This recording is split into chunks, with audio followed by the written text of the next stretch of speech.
ನಮಸ್ತೆ ಮಕ್ಕಳೇ, ನನ್ನ ಚಾನಲ್ಗೆ ಎಲ್ಲರಿಗೂ ಸ್ವಾಗತ. ಇವತ್ತಿನ ವಿಡಿಯೋದಲ್ಲಿ ಪಾಠ 3 ಸ್ವಾತಂತ್ರ್ಯ ದಿನಾಚರಣೆಯ ಗದ್ಯ ಭಾಗದ ಭಾಷಾಭ್ಯಾಸ ಪ್ರಶ್ನೋತ್ತರಗಳು. ಬನ್ನಿ ವಿಡಿಯೋ ಶುರು ಮಾಡೋಣ.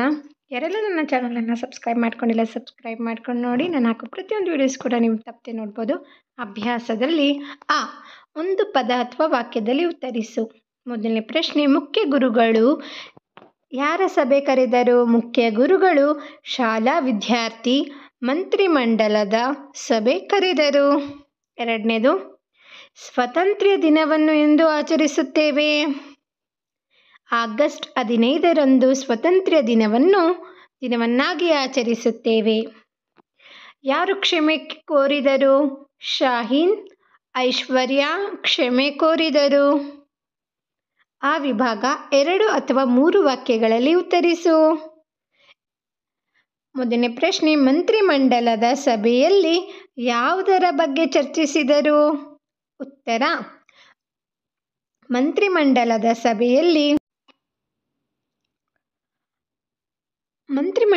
ಸಭೆಯಲ್ಲಿ ಆಗಸ್ಟ್ ತಿಂಗಳಲ್ಲಿ ಬರುವ ಸ್ವಾತಂತ್ರ್ಯದ ದಿನಾಚರಣೆಯನ್ನು ಆಚರಿಸುವ ಕುರಿತು ಚರ್ಚಿಸಿದರು. ಎರಡನೇ ಪ್ರಶ್ನೆ, ಸ್ವಾತಂತ್ರ್ಯ ದಿನಾಚರಣೆ ಎಂದರೇನು? ಉತ್ತರ, ದೇಶದ ಸ್ವಾತಂತ್ರ್ಯದ ಸವಿನೆನಪಿಗೆ ಪ್ರತಿ ವರ್ಷ ದೇಶಾದ್ಯಂತ ಆಚರಿಸುವ ಹಬ್ಬವೇ ಸ್ವಾತಂತ್ರ್ಯ ದಿನಾಚರಣೆ. 3. ಐಶ್ವರ್ಯ ನೀಡಿದ ಸಲಹೆ ಏನು? ಉತ್ತರ, ಧ್ವಜಸ್ತಂಭದ ಸುತ್ತ ರಂಗವಲ್ಲಿ ಹಾಕಿದರೆ ಚೆನ್ನಾಗಿರುತ್ತದೆ ಎಂದು ಐಶ್ವರ್ಯ ಸಲಹೆ ನೀಡಿದಳು. 4ನೇ ಪ್ರಶ್ನೆ, ಕ್ರೀಡಾ ಮಂತ್ರಿ ವಹಿಸಿಕೊಂಡ ಕಾರ್ಯವೇನು? ಉತ್ತರ, ಕ್ರೀಡಾ ಮಂತ್ರಿ ವಿವೇಕನು ಆಟೋಟ ಸ್ಪರ್ಧೆ ನಡೆಸಿ ವಿಜೇತ ಪಟ್ಟಿಯನ್ನು ಸಿದ್ಧಪಡಿಸುವ ಕಾರ್ಯವನ್ನು ವಹಿಸಿಕೊಂಡನು. ಈ ಕಾರಣ ಕೊಡು. ಮೊದಲನೇದು, ಮುಖ್ಯ ಗುರುಗಳು ಮಂತ್ರಿಮಂಡಲದ ಸಭೆ ಕರೆದರು. ಕಾರಣ ಅಂದರೆ ಆಗಸ್ಟ್ ತಿಂಗಳು ಶಾಲೆಯಲ್ಲಿ ಈ ವರ್ಷ ಆಗಸ್ಟ್ 15ರಂದು ಸ್ವಾತಂತ್ರ್ಯ ದಿನಾಚರಣೆ ಆಚರಿಸಬೇಕಿತ್ತು. 2. ಇತರರು ಮಾತನಾಡುವಾಗ ಕೇಳಿಸಿಕೊಳ್ಳಬೇಕು. ಉತ್ತರ, ಒಬ್ಬರು ಮಾತನಾಡುವಾಗ ನಮ್ಮೊಳಗೆ ಮಾತನಾಡುತ್ತಿದ್ದರೆ ಇತರ ಅಭಿಪ್ರಾಯಗಳು ತಿಳಿಯುವುದಿಲ್ಲ. ಆದ ಕಾರಣ ಮಾತನಾಡುವಾಗ ಕೇಳಿಸಿಕೊಳ್ಳಬೇಕು. 3. ಸಭೆಯಲ್ಲಿ ಒಟ್ಟಾಗಿ ಮಾತನಾಡಬಾರದು. ಉತ್ತರ, ಏಕೆಂದರೆ ಸಭೆಯಲ್ಲಿ ಸರದಿ ಅನುಸರಿಸಿ ಮಾತನಾಡಿದರೆ ಯಾರು ಏನು ಮಾತನಾಡಿದರು ಎಂದು ತಿಳಿಯುತ್ತದೆ. ಈ ವಿಭಾಗ ಈ ಮಾತುಗಳನ್ನು ಯಾರು ಯಾರಿಗೆ ಹೇಳಿದರು ಎಂದು ಬರೆಯಿರಿ. ಮೊದಲನೇ ಪ್ರಶ್ನೆ, ಆಯ್ತಾ ಮಕ್ಕಳೇ?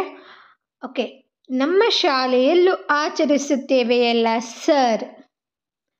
ಉತ್ತರ, ಈ ಮಾತನ್ನು ಶರೀಫನು ಹೇಳಿದನು. ಯಾರಿಗೆ ಹೇಳ್ತಾನೆ? ಗುರುಗಳಿಗೆ ಕೇಳಿದನು. ಎರಡನೇ ಪ್ರಶ್ನೆ, ಒಳ್ಳೆಯದು, ಮೇರಿಯ ಸಲಹೆ ಎಲ್ಲರಿಗೂ ಒಪ್ಪಿಗೆಯೇ? ಉತ್ತರ, ಈ ಮಾತನ್ನು ಗುರುಗಳು ಹೇಳಿದರು. ಯಾರಿಗೆ ಹೇಳ್ತಾರೆ? ಎಲ್ಲ ವಿದ್ಯಾರ್ಥಿಗಳಿಗೆ ಕೇಳಿದರು. 3. ನಮ್ಮ ತೋಟದಿಂದ ಮಾವಿನ ತಳಿರು ಬಾಳೆ ಕಂಬ ತರುತ್ತೇವೆ. ಉತ್ತರ, ಈ ಮಾತನ್ನು ರಾಜು ಹೇಳಿದನು. ಯಾರಿಗೆ ಹೇಳ್ತಾನೆ? ಕಾರ್ತಿಕನಿಗೆ ಹೇಳಿದನು. ಇದಿಷ್ಟು ಈ ವಿಭಾಗ. ಈಗ ಈ ಪದಗಳನ್ನು ಬಳಸಿ ಸ್ವಂತ ವಾಕ್ಯ ರಚಿಸು. ತೋರಣ ಅಂದ್ರೇನು? ಹಬ್ಬಗಳ ದಿನದಂದು ಬಾಗಿಲಿಗೆ ತೋರಣ ಕಟ್ಟುತ್ತೇವೆ ಅಥವಾ ತೋರಣ ತುಂಬ ಹಸಿರಾಗಿ ಬಾಗಿಲಲ್ಲಿ ಕಾಣುತ್ತದೆ ಅಂತಲೂ ಬರಿಬೋದು. ರಂಗವಲ್ಲಿ, ದಿನಾಲು ಮನೆಯ ಅಂಗಳದಲ್ಲಿ ರಂಗವಲ್ಲಿ ಹಾಕುತ್ತೇವೆ ಅಥವಾ ರಂಗವಲ್ಲಿ ಬಣ್ಣ ಬಣ್ಣವಾಗಿ ಚೆನ್ನಾಗಿ ಕಾಣುತ್ತದೆ ಅಂತಲೂ ಬರಿಬೋದು. ಬಹುಮಾನ, ಆಟದ ಸ್ಪರ್ಧೆಯಲ್ಲಿ ಗೆದ್ದವರಿಗೆ ಬಹುಮಾನ ಕೊಡುವರು. ನನಗೆ ಮೊದಲನೇ ಬಹುಮಾನ ಸ್ಪರ್ಧೆಯಲ್ಲಿ ಸಿಕ್ಕಿತ್ತು ಅಂತಲೂ ಬರಿಬೋದು. ಸಮವಸ್ತ್ರ, ಶಾಲೆಗೆ ಹೋಗುವಾಗ ಸಮವಸ್ತ್ರ ಧರಿಸುತ್ತೇವೆ ಅಂತ ಬರೀರಿ. ಈಗ ಸಾಮರ್ಥ್ಯಾಧಾರಿತ ಅಭ್ಯಾಸ. ಸರಿ ತಪ್ಪು ಗುರುತಿಸಿ. ಕಾರ್ಯಕ್ರಮ ಮಾಡುವಾಗ ಕೆಲಸ ಹಂಚಿಕೊಳ್ಳಬಾರದು. ತಪ್ಪು. ಕಾರ್ಯಕ್ರಮ ಮಾಡುವ ಮೊದಲು ಸಭೆಯಲ್ಲಿ ಚರ್ಚೆ ಮಾಡಬೇಕು. ಸರಿ. 3. ಚರ್ಚೆಯಲ್ಲಿ ಇತರರು ಮಾತನಾಡುವಾಗ ಕೇಳಿಸಿಕೊಳ್ಳಬೇಕು. ಸರಿ ಅಂತ ಬರೀರಿ, ಟಿಕ್ ಮಾರ್ಕ್ ಮಾಡಿ. ಸಭೆಯಲ್ಲಿ ಒಟ್ಟಾಗಿ ಮಾತನಾಡಿದರೆ ತೊಂದರೆ, ಸರಿ, ಟಿಕ್ ಮಾರ್ಕ್ ಮಾಡಿ. ಸಭೆಯಲ್ಲಿ ಒಬ್ಬರ ಅನಂತರ ಒಬ್ಬರು ಮಾತನಾಡಬಾರದು, ಇದು ತಪ್ಪಂತ ಬರಿಬೇಕು. ಇತರರ ಒಳ್ಳೆಯ ಮಾತನ್ನು ಕೇಳಬೇಕು, ಸರಿ. ಆ ವಿಭಾಗ ಉತ್ತರಿಸು. ಮೊದಲನೇ ಪ್ರಶ್ನೆ, ನೀನು ಶಾಲೆಯಲ್ಲಿ ವಹಿಸಿಕೊಂಡು ಮಾಡಿದ ಒಂದು ಕೆಲಸವನ್ನು ಬರೆ. ನಾನು ಶಾಲೆಯ ಆಟದ ಮೈದಾನದಲ್ಲಿ ಬಿದ್ದ ಕಸವನ್ನು ಸ್ವಚ್ಛ ಮಾಡಿದೆ ಅಂತ ಬರೆದಿದ್ದೀನಿ, ನೀವು ನಿಮ್ಮ ಇಷ್ಟ ಬರೀರಿ. ನೀನು ಮನೆಯಲ್ಲಿ ವಹಿಸಿಕೊಂಡು ಮಾಡಿದ ಒಂದು ಕೆಲಸವನ್ನು ಬರೆ. ಮನೆಯಲ್ಲಿ ನೀರು ಖಾಲಿಯಾದಾಗ ನೀರು ತರುವೆನು, ಅಥವಾ ಮನೆಗೆ ಅಮ್ಮನ ಕೆಲಸ ಮಾಡೋದನ್ನ ನೀವು ಓನಾಗಿ ಬರಿಬೋದು. ಮನೇಲಿ ಏನು ಮಾಡಿದ್ರಿ ಅಂತ.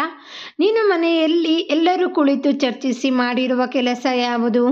ನನ್ನ ಮನೆಯಲ್ಲಿ ಎಲ್ಲರೂ ಕುಳಿತು ಚರ್ಚಿಸಿ ಶಾಲೆಯ ಬಿಡುವಿನ ವೇಳೆಯಲ್ಲಿ ಶೈಕ್ಷಣಿಕ ಪ್ರವಾಸ ಮಾಡಿದೆವು. ಈ ವಿಭಾಗ ನೋಡೋದಾದರೆ ಚಿತ್ರ ನೋಡಿ ಸಲಹೆ ನೀಡು. ಈ ಚಿತ್ರ ಕೊಟ್ಟಿದ್ದಾರೆ, ಮಕ್ಕಳು ಈಜುಕೊಳದಲ್ಲಿ ಆಡೋದನ್ನು ನಾನಿಲ್ಲಿ ಕೆಲವು 4 ಸೆಂಟೆನ್ಸ್ ಓನಾಗಿ ಬರೆದಿದ್ದೀನಿ, ನೀವು ಕೂಡ ಇಷ್ಟ ಆದರೆ ಬರೀಲಿಲ್ಲ ಬೇರೆದು ಬರೀರಿ. ಈಜುವಾಗ ಸುರಕ್ಷತೆಯ ಸಲಕರಣೆಗಳನ್ನು ಧರಿಸಬೇಕು. ಆಳ ಕೇಳಿ ತಿಳಿದ ನಂತರ ಎಚ್ಚರಿಕೆಯಿಂದ ಈಜುವುದನ್ನು ಕಲಿಯಬೇಕು. ಈಜು ಬಂದವರೊಡನೆ ಹೋಗಿ ನೀರಿನಲ್ಲಿ ಈಜು ಕಲಿಯಬೇಕು. ಆಯ್ತು ಮಕ್ಕಳೇ, ಇದಿಷ್ಟು ಈ ವಿಭಾಗ.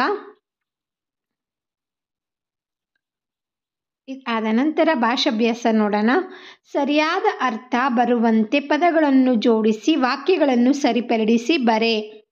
ಮೊದಲನೇದು, ಇದು ಎಲ್ಲ ಉಲ್ಟಂ ಪಲ್ಟ ಕೊಟ್ಟಿದ್ದಾರೆ, ನಾವು ನೀಟಾಗಿ ಬರಿಬೇಕು. ಸಮವಸ್ತ್ರ ಮಕ್ಕಳು ಧರಿಸಿ ಬಂದರು ಶಾಲೆಗೆ ಅಂತ. ನಾವಿಲ್ಲಿ ಉತ್ತರ, ಮಕ್ಕಳು ಸಮವಸ್ತ್ರ ಧರಿಸಿ ಶಾಲೆಗೆ ಬಂದರು ಅಂತ ಬರೆಯೋಣ. ಎರಡನೇ ಪ್ರಶ್ನೆ, ಇದು ಅಷ್ಟೇ ಹಂಗೆ, ಮಕ್ಕಳು ಸಾಂಸ್ಕೃತಿಕ ನಡೆಸಿಕೊಂಡು ಕಾರ್ಯಕ್ರಮ ಅಂತ ಇದೆ. ನಾವು ಉತ್ತರ, ಮಕ್ಕಳು ಸಾಂಸ್ಕೃತಿಕ ಕಾರ್ಯಕ್ರಮ ನಡೆಸಿಕೊಟ್ಟರು ಅಂತ ಬರೆದಿದ್ದೀನಿ, ಬರೀರಿ ಅದನ್ನೇ. ಕೈ ತೋಟದಲ್ಲಿ ಶಾಲೆಯ ಗಿಡಗಳಿವೆ. ಉತ್ತರ ಬಂದು ಶಾಲೆಯ ಕೈ ತೋಟದಲ್ಲಿ ಗಿಡಗಳಿವೆ ಅಂತ ಬರೆದಿದ್ದೀನಿ. ಈಗ ಆ ವಿಭಾಗ ನೋಡೋದಾದರೆ ಆ ಮತ್ತು ಈ ಮನೆಗಳಲ್ಲಿರುವ ಪದಗಳನ್ನು ಕ್ರಮವಾಗಿ ಬಳಸಿ ಅರ್ಥಪೂರ್ಣ ವಾಕ್ಯಗಳನ್ನು ರಚಿಸು. ಇಲ್ಲಿ ಮಾದರಿ ಕೊಟ್ಟಿದ್ದಾನೆ. ಅವನು ಮನೆಗೆ ಹೋಗುತ್ತಾನೆ. ಇಲ್ಲಿ ನೋಡಿ, ನಾನು ಮನೆಗೆ ಹೋಗುತ್ತವೆ ಅಂತ ಇದೆ, ಇಲ್ಲಿ ಸರಿಪಡಿಸ್ನ ಬರೆಯೋಣ. ನೀನು ಮನೆಗೆ ಹೋಗುತ್ತೇನೆ ಅಂತ ಇದೆ, ಅದನ್ನು ಸರಿಪಡಿಸೋಣ. ಅವನು ಮನೆಗೆ ಹೋಗುವೆಯಾ, ಅವಳು ಹೋಗುತ್ತಾನೆ, ಇಲ್ಲಿ ನಾನು ಬರೆದಿದ್ದೀನಿ ನೋಡಿ. ನಾನು ಮನೆಗೆ ಹೋಗುತ್ತೇನೆ, ನೀನು ಮನೆಗೆ ಹೋಗುವೆಯಾ, ನೋಡಿ ಅಲ್ಲಿ ಅವನು ಮನೆಗೆ ಹೋಗುವೆಯಾ ಅಂತ ಇದೆ, ಅವನು ಮನೆಗೆ ಹೋಗುತ್ತಾನೆ ಅಂತ ಬರೀಬೇಕು. ನೆಕ್ಸ್ಟು, ಅವಳು ಮನೆಗೆ ಹೋಗುತ್ತಾಳೆ. ರಮೇಶ ಮನೆಗೆ ಹೋಗಲಿಲ್ಲ, ಕವಿತಾ ಮನೆಗೆ ಹೋಗಬೇಕು. ಗುರುಗಳು ಮನೆಗೆ ಹೋದರು, ಹಸುಗಳು ಮನೆಗೆ ಹೋಗುತ್ತದೆ. ಇಷ್ಟು ಆದ ನಂತರ ಭಾಷಾ ಚಟುವಟಿಕೆ ನೋಡೋದಾದರೆ ಆ ವಿಭಾಗ. ಈ ಜೋಡು ನುಡಿಗಳನ್ನು ಗಮನಿಸಿ ನಕಲು ಮಾಡು. ತಳಿರು ತೋರಣ, ಸಿಹಿ ಕಹಿ, ಹಳ್ಳ ಕೊಳ್ಳ, ಬೆಟ್ಟ ಗುಡ್ಡ, ನೋವು ನಲಿವು, ಇದಿಷ್ಟು ಅದ್ರ ಥರನೇ ನಾವು ನೋಡಿಕೊಂಡು ಬರಿಬೇಕು ಮಕ್ಕಳೇ. ಆ ವಿಭಾಗ. ಆವರಣದಲ್ಲಿ ಕೊಟ್ಟಿರುವ ಸಮಾನಾರ್ಥಕ ಪದಗಳನ್ನು ಗುರುತಿಸಿ ಮಾದರಿಯಂತೆ ಬರೆ. ಬಟ್ಟೆ, ಬಾವುಟ, ಮುಂಜಾನೆ, ತಯಾರಿ, ಆಣಿ, ಬೆಳಗಿನ ಜಾವ, ಪತಾಕೆ, ಕುಸುಮ, ಪುಷ್ಪ, ಅರಿವೆ ಅಂತ ಕೊಟ್ಟಿದ್ದಾರೆ. ಇಲ್ಲಿ ಮಾದರಿಲಿ ನೋಡೋದಾದರೆ ವಸ್ತ್ರ ಅಂದರೆ ಬಟ್ಟೆನೂ ಆಗುತ್ತೆ, ಅರಿವೆನೂ ಆಗುತ್ತೆ. ಹಾಗೆ ನಿಮಗಿದು ತಿಳಿದಿರಲಿ, ಸಮಾನಾರ್ಥಕ ಪದಗಳು ಎಂದರೆ ಒಂದೇ ಅರ್ಥ ಕೊಡುವ ಬೇರೆ ಬೇರೆ ಪದಗಳು. ಧ್ವಜ ಅಂದರೆ ಏನು, ಬಾವುಟನೂ ಆಗುತ್ತೆ, ಪತಾಕೆನೂ ಆಗುತ್ತೆ. ಏನು ನೋಡಿ ಇಲ್ಲಿ, ಬಾವುಟ, ಪತಾಕೆ ಅಂದ್ರೂ ಧ್ವಜ ಅಂದ್ರೂ ಒಂದೇ. ನಸುಕು ಅಂದರೆ ಜಾವ ಅಥವಾ ಬೆಳಗಿನ ಜಾವ, ಎರಡು ಅರ್ಥನೂ ಒಂದೇ. ಸಿದ್ಧತೆ ಅಂದರೆ ಅಣಿ ಮಾಡ್ಕೊಳ್ಳೋದು, ತಯಾರಿ ಮಾಡ್ಕೊಳ್ಳೋದು ಅಂದರೆ ಸಿದ್ಧತೆ. ಹೂವು ಅಂದರೆ ಕುಸುಮ, ಪುಷ್ಪ, ಎರಡು ಹತ್ರನೂ ಒಂದೇ. ಸೊ ಇಲ್ಲಿಗೆ ನನ್ನ